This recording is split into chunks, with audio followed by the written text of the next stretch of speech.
Kidapawan City, Pilipinas, ikapito ng Agosto taong 2025. Isang malaking kaganapan ng Yumanig sa mundo ng kilalang content creator at reggae artist na si Elias G.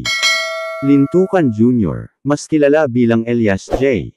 TV. Siya at ang kanyang buong creative team, kasama ang mga miyembro ng Kalumad Band, ay formal na nagsampa ng civil case laban sa kanyang dating manager na si Beverly Pumagpak Labad-Labad. Ano ang laman ng kaso? Inihain sa Regional Trial Court ng Kidapawan City, hinihingi ng kaso ang mga sumusunod. Pagpawalang bisa ng kontrata, hinihiling nila sa korte na ideklarang hindi balido ang kontrata nila kay Beverly. Pagkansela ng kontrata, formal nilang gustong tapusin ang anumang legal na ugnayan. Accounting, humihiling sila ng kumpletong pagsusuri sa pinansyal, upang malinawan kung saan napunta ang kita. Danyos at gastusin sa abogado, nais nilang makakuha ng kabayaran sa mga pinsalang naranasan umano nila. Through injunction, humihiling sila ng temporary restraining order upang mapigilan si Beverly sa pagkilos bilang kinatawan ni Elias o ng grupo habang dinidinig ang kaso. Sino ang mga involved? Mahaba ang listahan ng mga nagsampa ng kaso, na nagpapakitang ito'y hindi simpleng personalan, kundi isang kolektibong aksyon legal.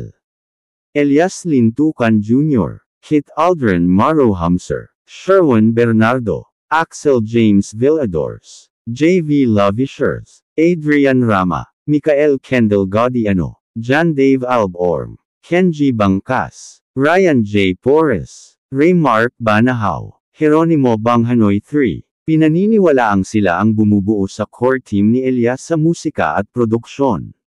Dati ay pinupuri si Beverly Labad-Labad bilang susi sa pagsikat ni Elias sa Mindanao at iba pang bahagi ng bansa.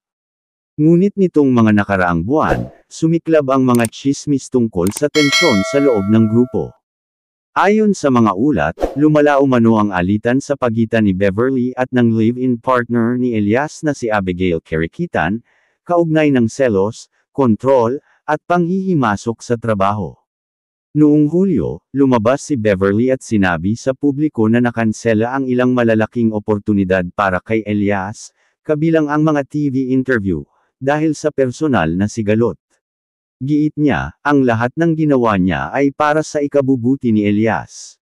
Kalaunan, naglabas ng pahayag si Elias upang linawin ang lahat. Manager ko si Beverly at wala nang iba.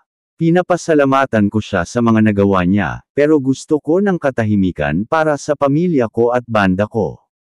Hindi lamang ito usapin ng nasirang kontrata.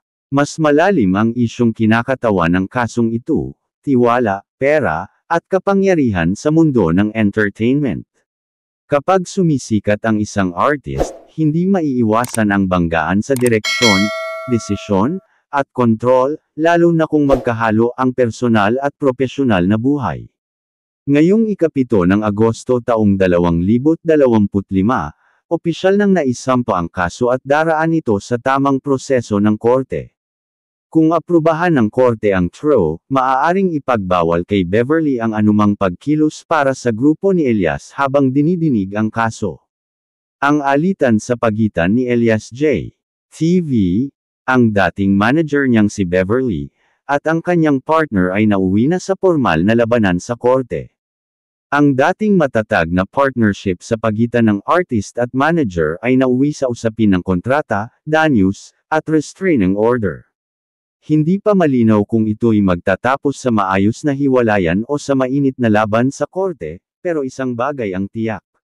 Si Elias at ang kanyang team ay nilalaban ang karapatan nila, at ginagawa nila ito sa legal na paraan.